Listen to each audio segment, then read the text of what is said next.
वंदे संस्कृत मातरम।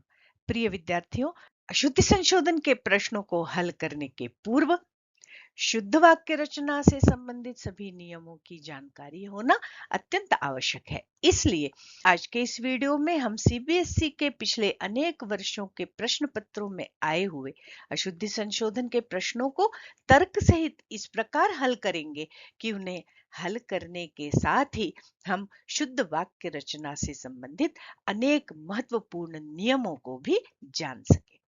और हाँ, प्रसंगवश हम उच्च कक्षाओं से संबंधित कुछ कठिन व महत्वपूर्ण नियमों की भी चर्चा करने वाले हैं। तो ये है शेमुशी और मणिका के अशुद्धि संशोधनम का सिलेबस। तो आइए हम सबसे पहले चर्चा करते हैं वचन, पुरुष और लकार की दृष्टि से अशुद्धि संशोधन। इसके लिए हमें आत्मनेपदी और परस्मैपदी सारे धातु रूप पांचों लकारों में याद होने चाहिए। तो प्रायः परस्मैपदी धातु रूप तो छात्रों को याद होते हैं, पर आत्मनेपदी नहीं। उसके लिए ऊपर आई बटन पर मैं आत्मनेपदी सेव धातु के वीडियो की लिंक लगा रही हूँ, उसे अवश्य याद कर लें। अशुद्धि संशोधन में सबसे महत्वपूर्ण अवधारणा है कर्तृक्रिया अन्विति। तो आइए सबसे पहले हम इसी को समझते हैं। यदि हम पिछले 5 वर्षों के प्रश्न पत्रों को देखें तो अशुद्धि संशोधन के अधिकांश प्रश्न वचन व पुरुष संबंधी ही होते हैं। इसलिए आइए हम पठ धातु लट लकार के माध्यम से कर्तृक्रिया अन्विति को समझते हैं। तो सर्वप्रथम हम उत्तम पुरुष से बात करते हैं कि उत्तम पुरुष में पठ धातु लट लकार में रूप बनते हैं पठामि, पठावह, पठामह। और इनके कर्ता अस्मत् शब्द के तीनों वचनों के रूप अहम, आवाम, वयम ही होते हैं। इसके अलावा कोई हो ही नहीं सकते। मध्यम पुरुष में लट लकार में रूप बनते हैं पठसी, पठथः, पठथ। और इनके कर्ता भी निश्चित हैं, आरक्षित हैं। इन धातु रूपों के कर्ता त्वम, युवाम और यूयम के अलावा कोई नहीं हो सकते। इन 6 कर्ताओं के बाद संस्कृत में जितने भी कर्ता बचे वो सारे प्रथम पुरुष में जाते हैं, अर्थात उनके साथ वचनानुसार एक वचन में पठति, द्विवचन में पठतः और बहुवचन में पठन्ति ऐसी क्रिया ही लगेगी।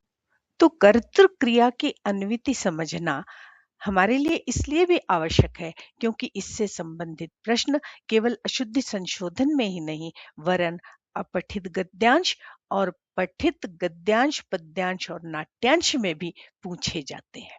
तो यहाँ हमें ये ध्यान रखना है कि प्रथम पुरुष के साथ पठति, पठतः, पठन्ति की क्रिया तो लट लकार में लगेगी ही, अन्य लकारों में भी इस स्थान पर जो रूप बनता है वही लगेगी क्रिया।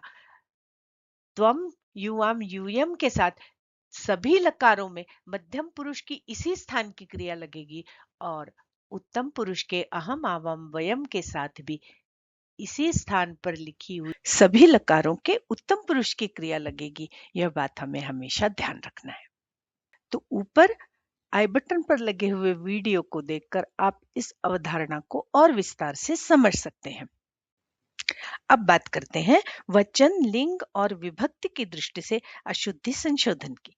उसके लिए आपको संज्ञा, सर्वनाम और विशेषणों के शब्द रूप लिंगानुसार याद होने चाहिए। यदि नहीं याद है तो ऊपर आई बटन पर लगी हुई प्लेलिस्ट की लिंक पर जाकर आप उन्हें याद कर सकते हैं। अब सबसे महत्वपूर्ण अवधारणा विशेषण विशेष्य भाव की है, क्योंकि अशुद्धि संशोधन से संबंधित अधिकांश प्रश्न इसी अवधारणा पर आधारित होते हैं। जिस विभक्ति, जिस वचन और जिस लिंग में विशेष्य होता है, हमें उसी विभक्ति, उसी वचन और उसी लिंग में उसके विशेषण को भी रखना होता है। तो सुधार करते समय हम इस बात को ध्यान रखें। यह अवधारणा इसलिए भी महत्वपूर्ण है कि अपठित गद्यांश, पठित गद्यांश, पद्यांश और नाट्यांश में भी विशेषण विशेष्य से संबंधित प्रश्न पूछे ही जाते हैं कि इस विशेष्य का विशेषण कौन है या इस विशेषण का विशेष्य कौन है। तो यदि यह अवधारणा स्पष्ट होगी तो आप उन प्रश्नों को भी अच्छे से हल कर पाएंगे। इसलिए विशेषण विशेष्य से संबंधित विस्तृत वीडियो की लिंक भी मैं ऊपर यहाँ लगा रही हूँ। आगे कारक और विभक्ति, जब आपको शब्द रूप याद होंगे तो विविध कारकों का विविध विभक्तियों में प्रयोग करना, और उससे भी महत्वपूर्ण जो आपने उपपद विभक्तियों के नियम अर्थात अपवाद के नियम पढ़े हैं विभक्तियों से संबंधित, उनको भी याद रखना आवश्यक है। तो आइए अब हम पिछले कुछ वर्षों के प्रश्न हल करते हैं और उनसे संबंधित नियमों को भी जानते हैं। ये अब आपके सामने पिछले वर्ष अर्थात 2025 के प्रश्न पत्र का अशुद्धि संशोधन से संबंधित प्रश्न है। ये पहला ही प्रश्न विशेषण विशेष्य से संबंधित आया है। हमने पूर्व में जाना है कि विशेषण और विशेष्य एक ही विभक्ति लिंग और वचन में होते हैं, तो यहाँ पर हमें तपम शब्द को सुधारना है और तपम शब्द का जो विशेषण है वांग्मयम, उसमें जो विभक्ति वचन और लिंग है उसी में हमको तपम शब्द को भी रखना पड़ेगा। तो वांग्मयम चूंकि नपुंसक लिंग का एक वचन है तो तपम को भी हमें नपुंसक लिंग एक वचन में सुधारना पड़ेगा। यहाँ पर देखने में ऐसा लग रहा है कि फलम की तरह तपम भी तो नपुंसक लिंग एक वचन का शब्द है, परंतु नहीं, कुछ नपुंसक लिंग शब्द ऐसे भी होते हैं जिनके रूप अलग तरह से चलते हैं।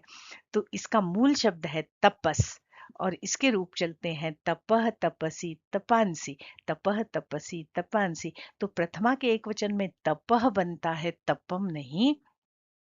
और ये विसर्गांत शब्द है, फिर भी ये नपुंसक लिंग है। उच्च कक्षाओं के छात्र जाने कि इसी तरह शिरस, मनस, पयस, यशस, तमस इत्यादि शब्द भी होते हैं जिनके रूप शिरह, शिरसी, शिरांसी और तमह, तमसी, तमांसी या छंदस का छंदह, छंदसी, छंदांसी ऐसे रूप चलते हैं।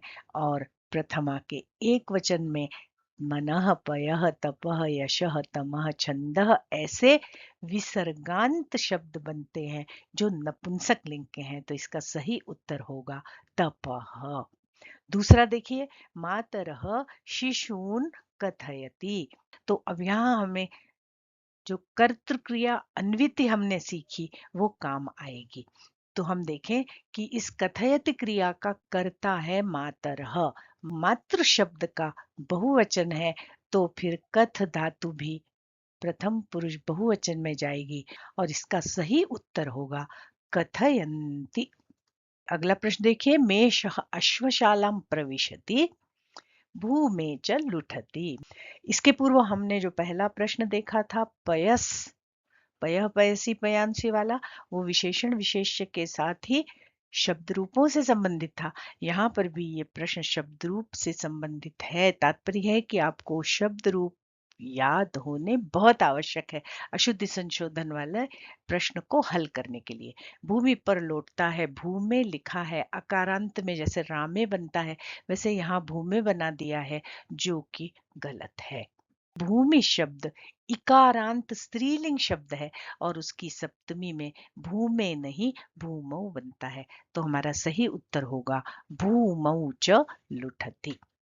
अगला प्रश्न देखिए, आचार्येण कीदृशम अनर्थः कृतः। ये फिर विशेषण विशेष्य से संबंधित प्रश्न है। तो देखिए ये अनर्थ जो है वो विशेष्य है, इसका विशेषण कीदृशम ये नपुंसकलिंग है और अनर्थ शब्द पुल्लिंग है। तो इस कीदृश शब्द को भी हमें पुल्लिंग एक वचन में ले जाना पड़ेगा। तो हमारा उत्तर होगा आचार्येण कीदृशः अनर्थः कृतः। चलिए अब 2024 का प्रश्न देखिए, क्रीडा क्षेत्रे छात्राः पठतः। क्रिया सुधारना है अर्थात ये भी कर्त क्रिया अन्विति से संबंधित प्रश्न है। कर्ता है छात्राः जो प्रथम पुरुष बहुवचन के हैं और पठतः ये क्रिया मध्यम पुरुष द्विवचन की है। तो इसे हमें सुधार कर प्रथम पुरुष बहुवचन की क्रिया लगानी है। तो हमारा सही उत्तर होगा क्रीडा क्षेत्रे छात्राः पठन्ति। यह विद्यालयस्य वार्षिकोत्सवः भविष्यति। यहाँ पर एक अव्यय आया है यह का मतलब होता है बीता हुआ कल, यस्टरडे। और बीते हुए कल में जो काम होंगे वो भूतकाल में होंगे और यहाँ क्रिया लगी है भविष्य काल की, मतलब लृट लकार की। तो ये काल से संबंधित अर्थात लकार से संबंधित प्रश्न है। तो चूंकि बीते हुए कल में जो बात हुई है उसके लिए हमें क्रिया लंग लकार की लगानी पड़ेगी। तो यहाँ पर सही उत्तर होगा यह विद्यालयस्य वार्षिकोत्सवः अभवत्। श्वः और यह से संबंधित प्रश्न प्रायः आते ही हैं। श्वः माने आने वाला कल, अद्य माने आज और यह माने बीता हुआ कल। तो इससे संबंधित जब प्रश्न आए तो हमें ये ध्यान रखना चाहिए कि यदि श्वः का प्रयोग है तो हम यहाँ लृट लकार की क्रिया लगाएं, श्वः भविष्यति। अद्य का प्रसंग है तो हम यहाँ पर लट लकार की क्रिया लगाएं, अद्य भवति। और यदि यह का प्रसंग है अर्थात बीता हुआ कल यस्टरडे की बात है तो हम यहाँ पर लंग लकार की क्रिया लगाएंगे तो हमारा वाक्य शुद्ध हो जाएगा। अब अगला प्रश्न, बलिवर्दः शरीरेण दुर्बलम आसीत। यहाँ भी विशेषण विशेष्य से संबंधित सुधार करना है। बलिवर्दः यह विशेष्य चूंकि पुल्लिंग है और प्रथमा के एक वचन में है तो दुर्बल शब्द को भी हमें पुल्लिंग प्रथमा एक वचन में ले जाना पड़ेगा और हमारा उत्तर बनेगा बलिवर्दः शरीरेण दुर्बलः आसीत्। महावृक्षाः सेवितव्यः। यहाँ पर भी विशेषण विशेष्य भाव है। चूंकि सेवितव्यः पुल्लिंग एक वचन में है, प्रथमा विभक्ति में है, तो महावृक्ष शब्द को भी हम प्रथमा विभक्ति के पुल्लिंग एक वचन में ले जाएंगे और हमारा उत्तर होगा महावृक्षः सेवितव्यः।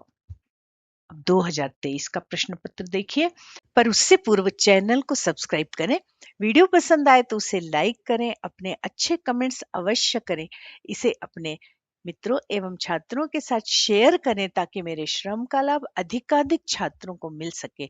और हाँ, इसे हाइप करना न भूलें।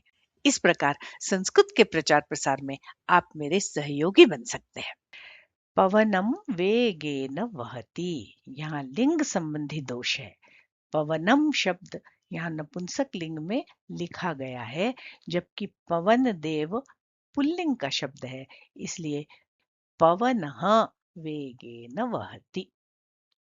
अहम आम्रम खादति, ये फिर से आई कर्तृ क्रिया अन्वति। अहम के साथ कभी भी खादती हो ही नहीं सकता।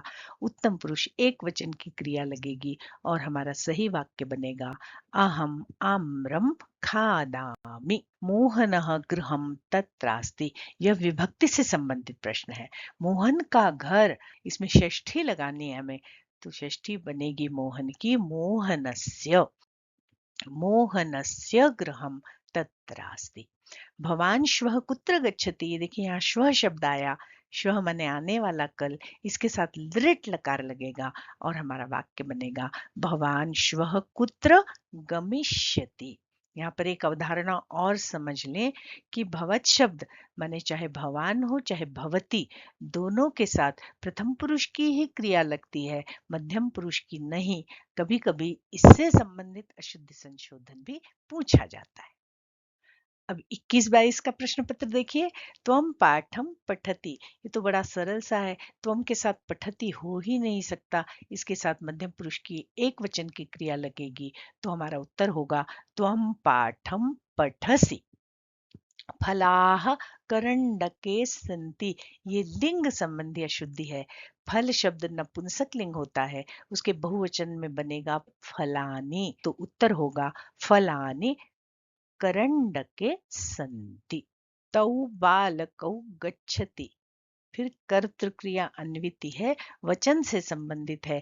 देखिए तौ बालकौ द्विवचन है तो गच्छति शब्द अशुद्ध होगा, उसकी जगह पर द्विवचन की प्रथम पुरुष की क्रिया लगेगी और हमारा उत्तर होगा तौ बालकौ गच्छतः।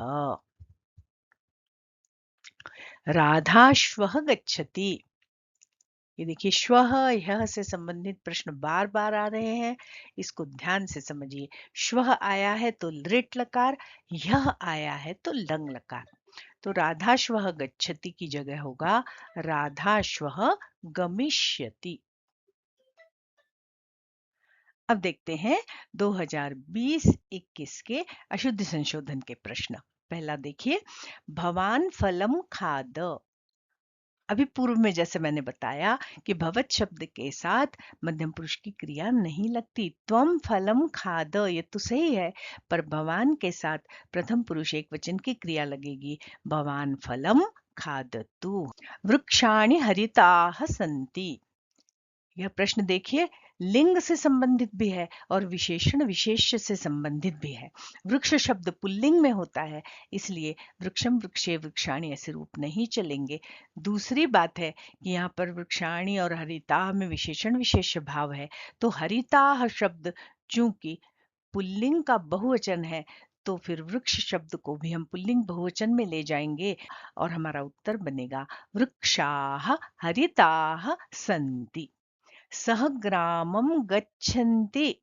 सह प्रथम पुरुष एक वचन का करता है, तो उसके साथ क्रिया भी प्रथम पुरुष एक वचन की लगेगी, बहुवचन की नहीं। तो गच्छति होगा सह ग्रामम गच्छति।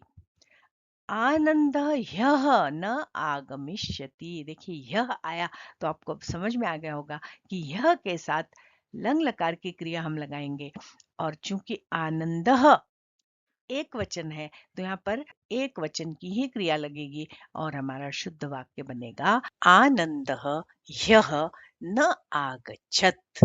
अगला देखिए, 2019-20 का प्रश्न पत्र है, उसमें शुद्धि संशोधन के प्रश्न किस तरह से आए। दिव्यानंदः फलम खादामि, तो बहुत सरल सा है। दिव्यानंदः प्रथम पुरुष एक वचन का करता है, तो हम प्रथम पुरुष एक वचन की क्रिया लगाएंगे खादति और हमारा शुद्ध वाक्य बनेगा दिव्यानंदः फलम खादति। राजेंद्रः पाठम पाठयन्ति। राजेंद्रः प्रथम पुरुष एक वचन, तो क्रिया भी प्रथम पुरुष एक वचन की लगेगी। राजेंद्रः पाठम पाठयति। मुकेशः उन्नतम अस्ति। यहाँ विशेषण विशेष भाव है, मुकेशः का विशेषण उन्नत है, तो वह भी मुकेशः की तरह पुल्लिंग प्रथमा एक वचन में होगा और सही उत्तर होगा मुकेशः उन्नतः अस्ति। सुरेश महोदया श्वः न आगच्छत्। श्वः माने आने वाला कल, उसके साथ लिट लकार की क्रिया लगेगी और हमारा सही वाक्य बनेगा सुरेश महोदया श्वः न आगमिष्यति। अब यहाँ पर 2020 के अलग अलग सेट्स और कुछ आदर्श प्रश्न पत्रों में से लिए हुए प्रश्न हैं। चलिए इसको हम दूसरी साइड पर बड़े अक्षरों में लेते हैं। त्वम कदा जंतुशालाम द्रक्ष्यामः। त्वम के साथ मध्यम पुरुष एक वचन की क्रिया त्वम कदा जंतुशालाम द्रक्ष्यसि। सुदामा कृष्णस्य मित्रः आसीत्। असीत लिखा है, इसको सुधार लें हम, आसीत कर लें। तो सुदामा कृष्णस्य मित्रः आसीत्। यहाँ पर देखिए लिंग संबंधी अशुद्धि है। मित्र शब्द जब सखा अर्थ में होता है तो नपुंसक लिंग में होता है। सुदामा कृष्णस्य मित्रम आसीत्। यहाँ पर उच्च कक्षा के बच्चे यह बात भी जान लें कि ऐसा नहीं कि मित्र शब्द हमेशा नपुंसक लिंग में ही प्रयुक्त होता है। जब यह मित्र शब्द पुल्लिंग में प्रयुक्त होता है तब उसका अर्थ दोस्त नहीं होता, उसका अर्थ सूर्य होता है। अगला देखिए, कोकिलाह गायति। कोकिलाह बहुवचन है, तो हम क्रिया को बहुवचन में ले जाएंगे कोकिलाह गायन्ति। भ्रमराह मधुपानम अकरोत्। भ्रमराह बहुवचन है, तो फिर क्रिया भी बहुवचन की लगेगी प्रथम पुरुष के, तो अकुर्वन क्रिया लगेगी। भ्रमराह मधुपानम अकुर्वन। तो अब ये अंतिम प्रश्न है 2020 का। वृक्षात फलाः पतन्ति। यहाँ लिंग संबंधी दोष है। फल शब्द पुल्लिंग नहीं होता, नपुंसक लिंग होता है, और पतन्ति क्रिया चूंकि बहुवचन की है इसलिए हम फल शब्द को बहुवचन में ले जाएंगे फलम फले फलानि, और हमारा सही उत्तर होगा वृक्षात फलानि पतन्ति। सुमेधा कंदुकेन क्रीडिष्यथ। सुमेधा गेंद से खेलेगी। अब चूंकि सुमेधा प्रथम पुरुष एक वचन की करता है तो हम क्रिया भी प्रथम पुरुष एक वचन में ढूंढेंगे। और हमारा सही वाक्य बनेगा सुमेधा कंदुकेन क्रीडिष्यति। बालकाः पुस्तकम अपठत्। अब अपठत क्रिया के साथ एक वचन का कर्ता लगेगा और वो भी प्रथम पुरुष का, क्योंकि त्वम और अहम के साथ अपठत क्रिया लग ही नहीं सकती, इसलिए सही उत्तर होगा सह। और हमारा वाक्य बनेगा सह पुस्तकम अपठत। इमौ बालकौ भ्रमन्ति। यहाँ वचन से संबंधित अशुद्धि है। इमौ बालकौ, ये दोनों बालक, चूंकि प्रथम पुरुष द्विवचन के कर्ता हैं तो हम भ्रम धातु के प्रथम पुरुष के द्विवचन की क्रिया लगाएंगे और हमारा सही उत्तर होगा भ्रमतः। इस प्रकार यह सारे प्रश्न हमारे हल हुए, जितने मेरे पास संग्रहित किए हुए थे।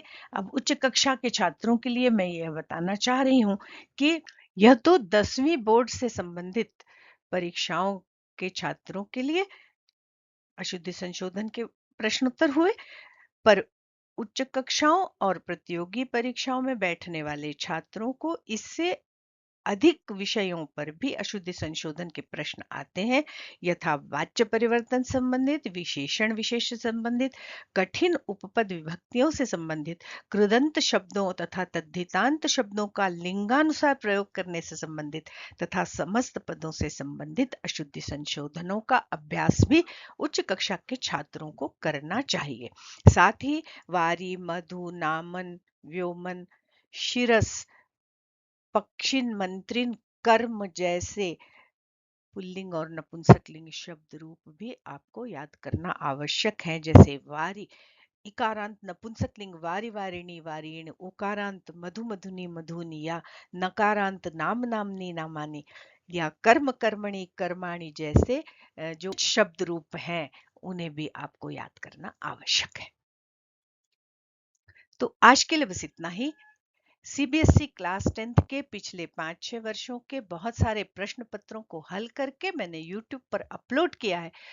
उन वीडियोस के प्लेलिस्ट की लिंक मैं एंड स्क्रीन में लगा रही हूँ।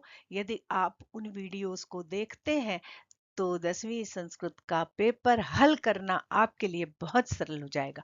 बहुत शीघ्र मिलते हैं इसी तरह की किसी नूतन अवधारणा के साथ। तब तक के लिए नमस्कार। जयतु संस्कृतम, जयतु भारतम, पुनर्मिलामः।